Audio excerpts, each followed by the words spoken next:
The message came on a Wednesday. His father had passed away suddenly, a heart attack in the early morning hours. Hi, I would appreciate it if you would subscribe to the channel. It would really help me out. Please take a moment to press the subscribe button so I can keep doing what I'm doing. Ethan had just stepped off a delayed train in Oslo when the call came through. He had intended to fly back for a visit the next month. He never imagined he'd be returning home for a funeral instead. Everything that could go wrong did. The next available flight was fully booked, and the one after that was cancelled. When he finally boarded a connecting flight through London, his suitcase was lost in transit. He arrived back in the US late Saturday night, exhausted, disoriented, and too late. The funeral had taken place that morning. Ethan didn't cry when he found out his father was gone. He didn't cry when he stood in the quiet of the house they once shared, his childhood home, now filled with silence. But when he went to the cemetery the next morning, wearing yesterday's clothes and carrying a small bouquet he'd picked up from the gas station on the way, the grief finally found him. It hit him with the force of a tidal wave, unexpected and unrelenting. He knelt beside the fresh mound of earth, the stone still uncarved, and let it all go. His guilt, his sorrow, the years of unspoken gratitude for a man who had raised him alone after his mother passed when Ethan was 8.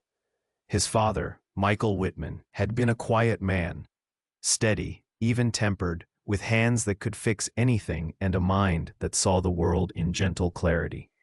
He was a mechanic by trade, but had taught Ethan how to read music and change a flat tire before he turned 12. He had coached Little League, packed lunches, and sat through every recital and science fair with quiet pride. Ethan had always meant to tell him just how much those things had meant. He stayed at the grave for hours that first Sunday, and then the next, and the next after that. Every Sunday morning became sacred. He'd get up early, pack a thermos of coffee, and walk the winding path to the far end of the cemetery, where the willow trees bowed in solemn greeting. He'd sit beside the grave, sometimes speaking, other times just thinking. It was the only place where the silence didn't press down on him. At first, Ethan was too lost in his own thoughts to notice much about the grave beyond its quiet presence. His father's name, etched into the headstone, still caught in his throat every time he looked at it.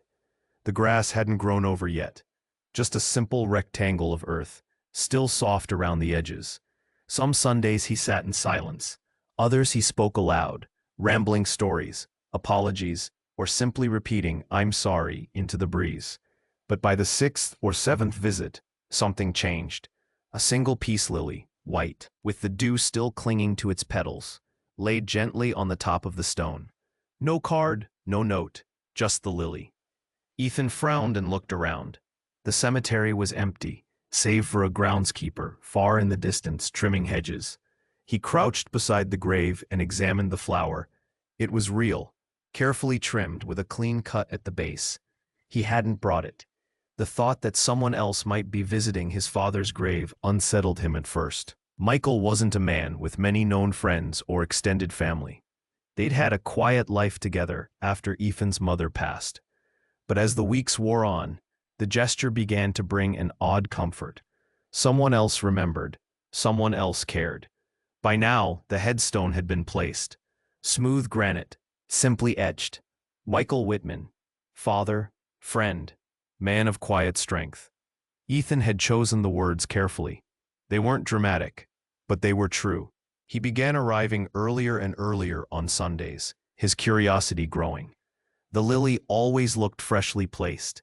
It wasn't until the 12th week that he saw the small card tucked beneath the flower stem. No message, just a tiny hand-drawn heart. That morning, he stayed longer than usual. He sat with the lily in his lap, turning it over in his fingers, wondering who this mystery mourner could be. A student? An old friend? A woman? As the wind rustled through the trees and a distant bell chimed from the church across the hill, Ethan found himself whispering, "Who are you?" That question stayed with him all week.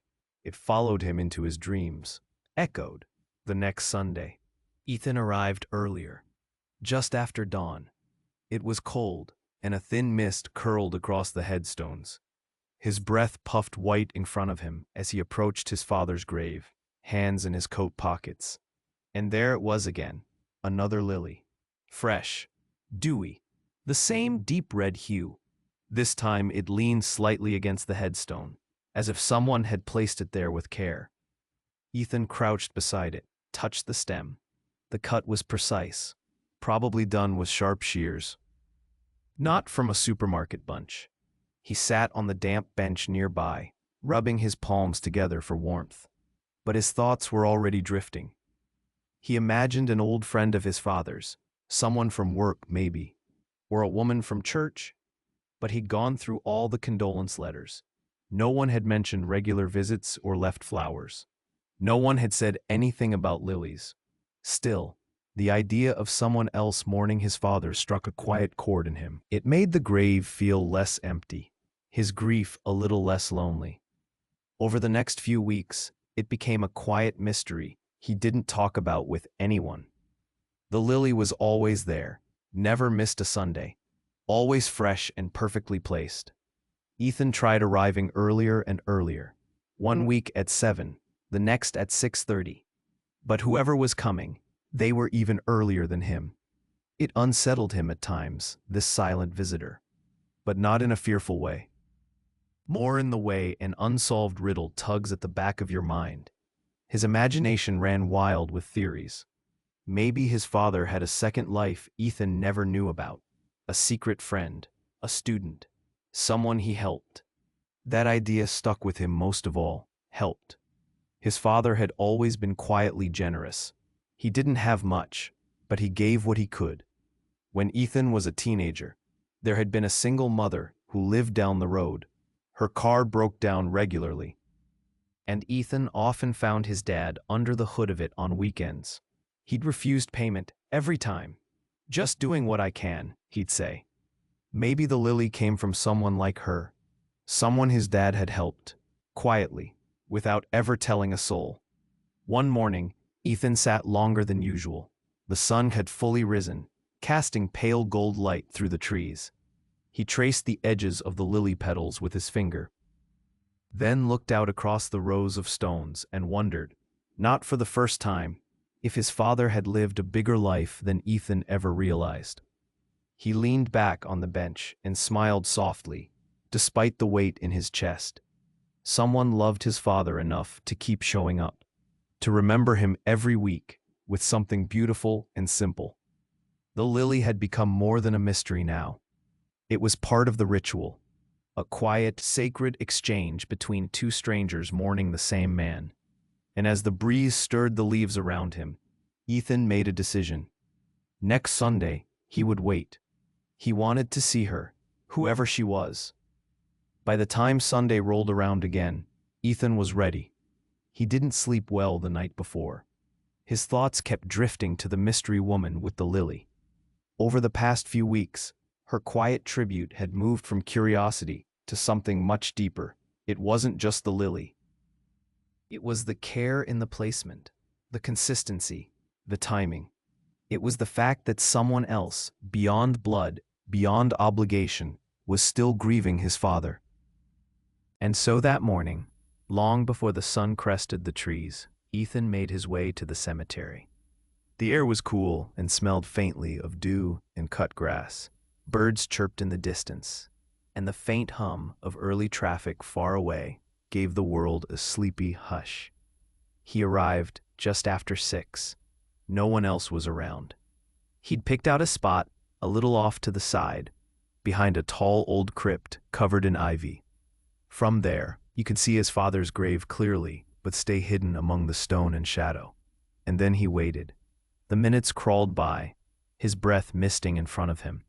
He was beginning to wonder if she'd come at all, when movement on the path caught his eye. She appeared like something from a dream. Quiet footsteps, a soft floral dress that swayed gently with her pace, and the single white lily held delicately in her hand. Her hair was pulled back loosely, with a few tendrils escaping to catch the breeze. She looked to be in her late 20s, graceful but grounded, with that particular kind of calm people carry when they've known hardship and survived it. Ethan's breath caught. She walked up to the grave with familiarity, kneeling gracefully beside it. For a moment, she just placed the lily on the headstone, adjusting it slightly until it rested exactly as she intended. Then she began to speak. "Hi, Mr. Callahan," she said softly. Her voice was warm, touched with a gentleness that hit Ethan in the chest. "I brought you another one. I thought the last one might have blown away in the storm, so I made sure this one's heavier." She paused, brushing some leaves away from the base of the stone. "I miss our chats," she said, looking down. "I miss the way you made my mom laugh. She still talks about how you fixed the shop's plumbing without ever letting us pay you. She's convinced you were secretly some kind of guardian angel." "I think I agree." Ethan stayed frozen behind the crypt, hardly breathing. He could barely process what he was hearing. The woman's words wrapped around him like a warm blanket laced with grief. "I've been okay," she continued, as though updating an old friend. "The shop's doing well. Valentine's week nearly broke us with orders, but we managed. I hired a part-timer like you suggested. Her name's Mel. She's 17 and thinks carnations are the answer to everything." She smiled faintly. "You'd like her." She stayed there for a while longer, talking in low tones. Sometimes she'd laugh lightly, as if remembering a joke only they knew. Other times she was quiet, her eyes cast down, her hand resting on the headstone. When she finally stood to go, Ethan's legs ached from crouching so long. But he didn't move. Not yet. She turned and walked slowly back down the path. The hem of her dress brushing along the grass, her figure becoming smaller with each step. Ethan didn't follow her. He sat down heavily on the bench near his father's grave once she was gone. He stared at the lily she'd left and felt a knot twist in his chest. Not of sadness exactly, but of something deeply human. A pull he didn't expect, toward her. He came earlier the next Sunday, and the one after that. Each time he stayed hidden, each time she came. Always with a lily, always with a voice full of warmth and sorrow. He learned more about her in those visits than he had about many people he'd known for years. She talked about her mother's arthritis, about running out of ribbon before a wedding order, about trying to save for a bigger cooler in the back room. She mentioned a leaky roof and a neighbor's dog that stole the shop's doormat. All the little pieces of a life lived with quiet courage and kindness. And always, she mentioned his father. What struck Ethan most wasn't just what she said. It was how she said it, with affection, with gratitude, with a kind of sincerity that couldn't be faked. His father had clearly meant something to her, and it was clear she was still healing from his absence. One Sunday, as she knelt again by the stone, her voice grew even softer. "I wish you'd told your son more," she said quietly. "I think he would have liked to know the man we all saw. The one who didn't just help people, but believed in them." Ethan's breath caught. "I hope he knows you always spoke about him," she added. "I hope he knows how proud you were of him." She stood slowly and lingered a moment longer, then walked away as she always did, disappearing down the winding path. Ethan sat in the silence that followed, feeling the weight of her words settle in his heart. His father had been a quiet man, yes, but clearly not a small one, not to the people whose lives he'd touched. And this woman, this stranger who spoke to his father like a daughter might, was becoming something more than just a mystery to Ethan. He found himself thinking about her during the week, imagining her cutting the flower, imagining her smile, the soft way she spoke, the way she seemed to carry her grief beside her without letting it drown her. He didn't know her name, not yet, but he knew that the next Sunday, he wouldn't stay hidden. He was ready to meet the woman who had, week after week, reminded him of who his father really was. The following Sunday, Ethan didn't hide. He arrived just as the morning fog began to lift off the cemetery grounds. The sky was overcast, the air thick with the scent of damp earth and distant lilacs. He stood quietly, a few feet from his father's grave, hands tucked into the pockets of his coat. His heart beat faster than it should have, part nerves, part anticipation. He saw her before she saw him. Same soft floral dress, though today she wore a cardigan against the morning chill. Her hair was pinned up loosely, tendrils escaping in delicate waves around her face. In one hand, as always, she carried the lily.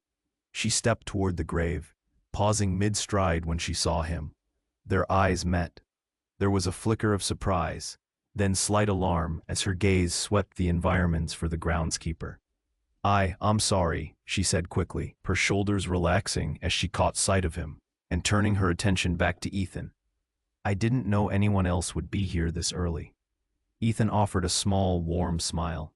"No need to apologize. I think I owe you thanks." She blinked, caught off guard. "For what?" He took a careful step closer. "For the lilies. Every week, without fail. I've seen them. I just didn't know who they were from, or why." She hesitated, glanced down at the lily in her hand. "And you are, but?" she asked. "Ethan," he said gently. "Callahan." She looked up again, her eyes soft and earnest. "Yes, I can see the resemblance. My name is Lila. Your father talked about you. He said you were overseas, working in international logistics, right?" "I was," he said. "I started to work my transfer back when he became ill, but it didn't happen until it was too late." "You missed the funeral," she said, empathy for him evident in her voice. "I came back as soon as I heard. Flights were delayed. I couldn't make it." Her face softened with sympathy. "I'm sorry." He shook his head, swallowing. "I come here every Sunday. It helps somehow. But I kept finding this lily. Always one.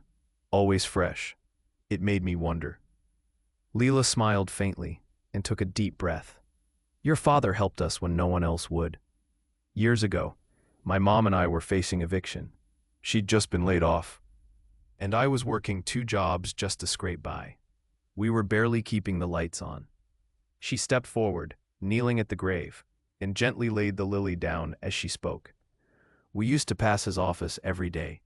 One evening, we stopped in, mostly because it was cold and Mom needed to sit down. He saw us, offered us tea. We talked. He asked questions, real ones, not just polite ones, but ones that showed he actually cared." Ethan knelt beside her, listening. His breath held in the quiet weight of her story. "He found out I loved flowers," she continued. "Said he always believed people who worked with living things understood resilience. A few weeks later, he handed us a small loan contract, barely 2 pages, no interest, just conditions that I'd promised to try, and that if the business ever succeeded, I'd help someone else the same way." Ethan felt something shift in his chest, like a window opening into a part of his father he'd never known. "I thought it was too good to be true," Lila said, brushing her fingers gently over the headstone. "But he meant it. He helped us find the location, connected us with someone for used refrigeration units, even showed up on our opening day with a potted orchid and a business card holder with my name engraved on it." Ethan laughed softly through the sting in his eyes. "That sounds like him. Quiet gestures, no spotlight. He never asked for anything," she said, her voice thickening. "But I wanted to thank him every chance I got. And when he passed, I just couldn't let him be forgotten." She glanced at Ethan, then away, suddenly self-conscious. "I didn't mean to be weird about it. I just thought a lily was the least I could do." He was quiet for a moment, overwhelmed by the simple dignity of her story. "You weren't weird," he said softly. "You were honoring him in a way I didn't even know he deserved." Lila looked at him again, and this time her smile lingered. "He was a good man. I think you probably know that." "I knew he was good," Ethan said, "but I didn't know just how many lives he touched. He never talked about it. I guess he didn't need recognition, but I wish he had told me." "He was proud of you," Lila said gently. "Always talked about how hard you worked, how much you were accomplishing. Maybe he just didn't want to burden you with his own stories." Ethan nodded, then looked at the lily lying peacefully at the base of the stone. "So, these come from your shop?" She smiled. "Every Sunday morning. We open late on Sundays. It gives me time to come here first."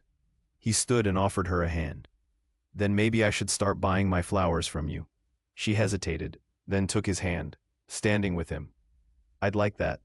They stood in silence for a few moments, side by side, both looking down at the grave of the man who had brought them together, one through blood, the other through quiet kindness.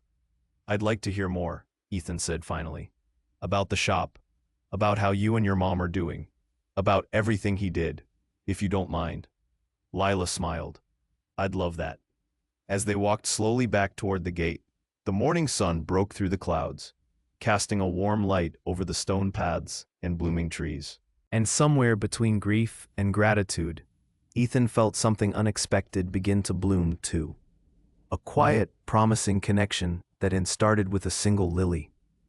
Ethan had never expected the gathering to be much more than a few people in a church basement.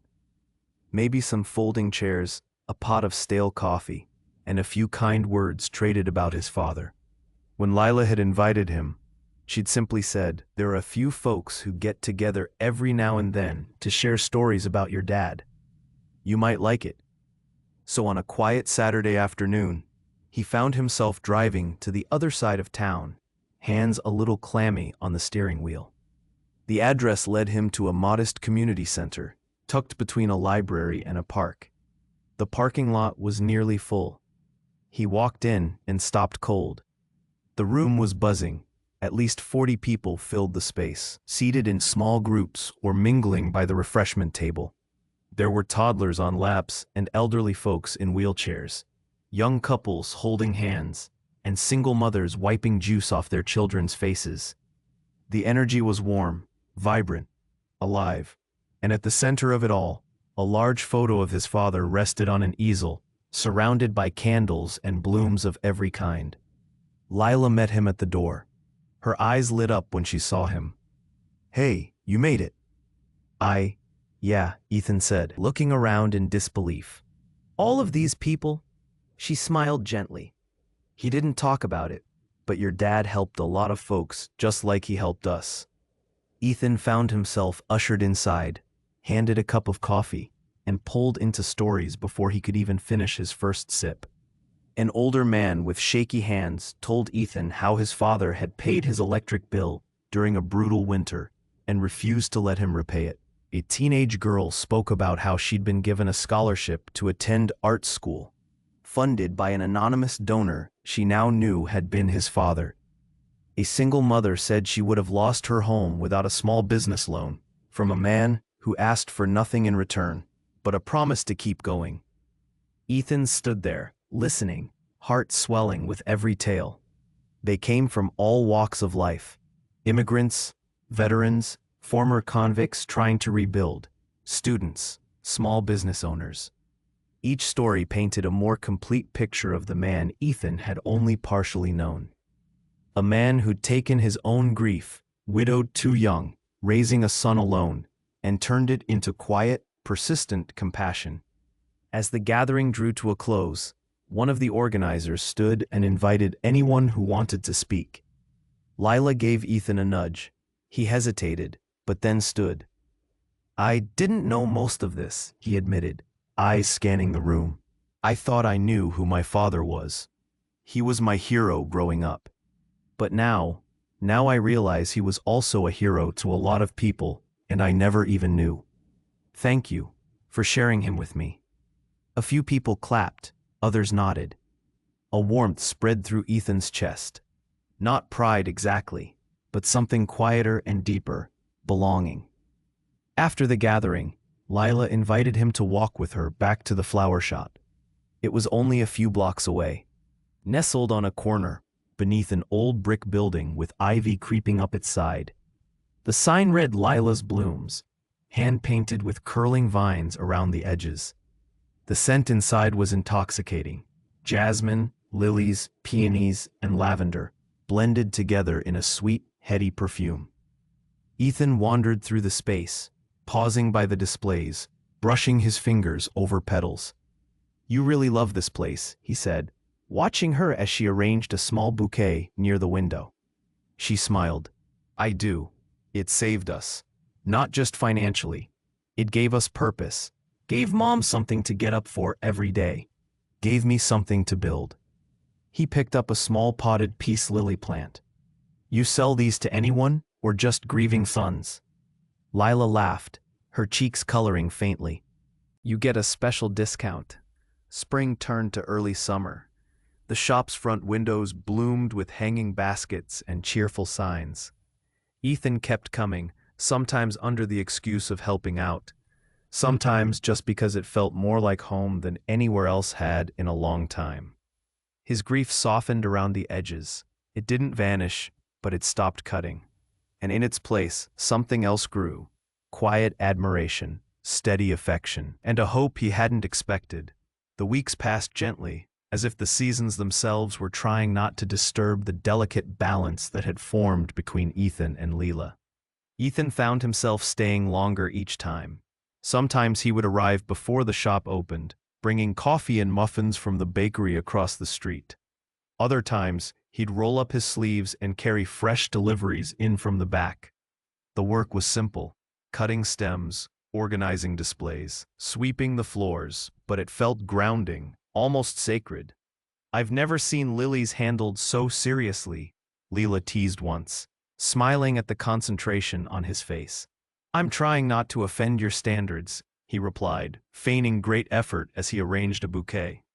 She laughed, soft and light, and he caught a glimpse of the warmth that had first drawn him in as he watched her speak to his father's grave. Beyond the shop, Ethan found himself becoming a fixture in her world. Lila's mother, Mrs. Emery, was in her early 70s, spry but forgetful in ways that sometimes made running the shop harder. Ethan started fixing the leaky faucet in the back, replacing a broken shelf, and bringing her crossword books.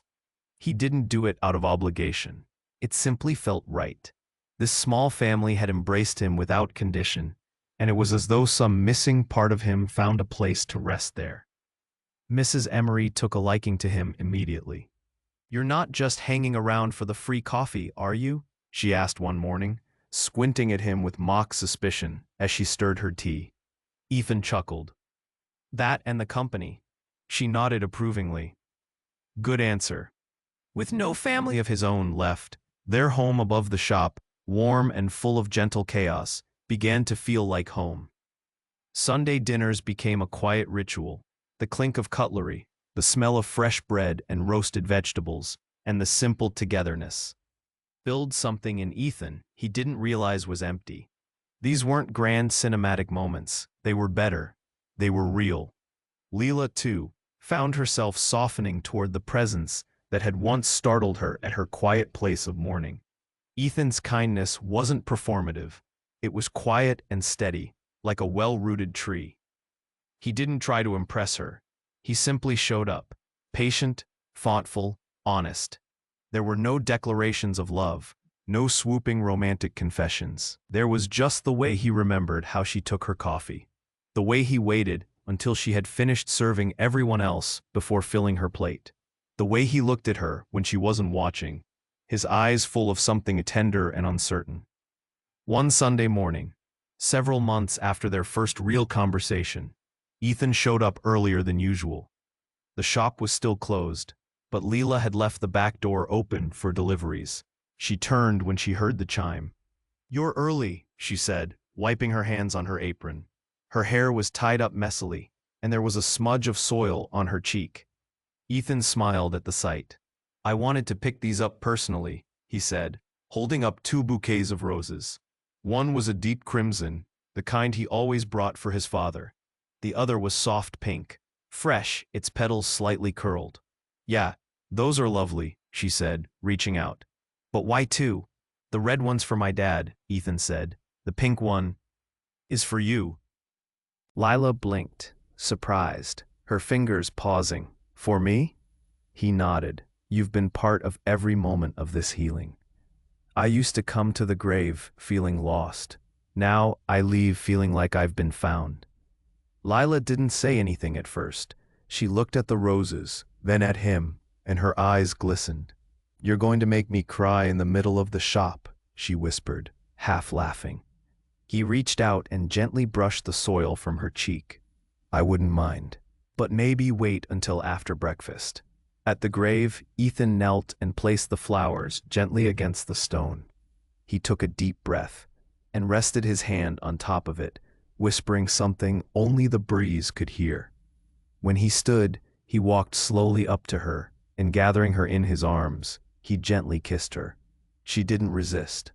"Thank you," he said, voice hushed, "for everything. For telling me about my father, for grieving for him, for letting me into your life. I'd like to plan a wedding now, with you as my wife." He looked down at her and gently wiped the tear that dropped onto her cheek. "We could do that," she said, "but you have to promise not to miss it." "Not for all the business and international logistics," he said, surprised to see just how much he meant it. They stood there a long time, in the quiet, in each other's arms, the scent of damp earth all around them. When they finally turned to go, Ethan took her hand. She didn't hesitate. As they walked down the path, hand in hand, Ethan looked back at the grave one last time. The sorrow wasn't gone, but it no longer weighed him down.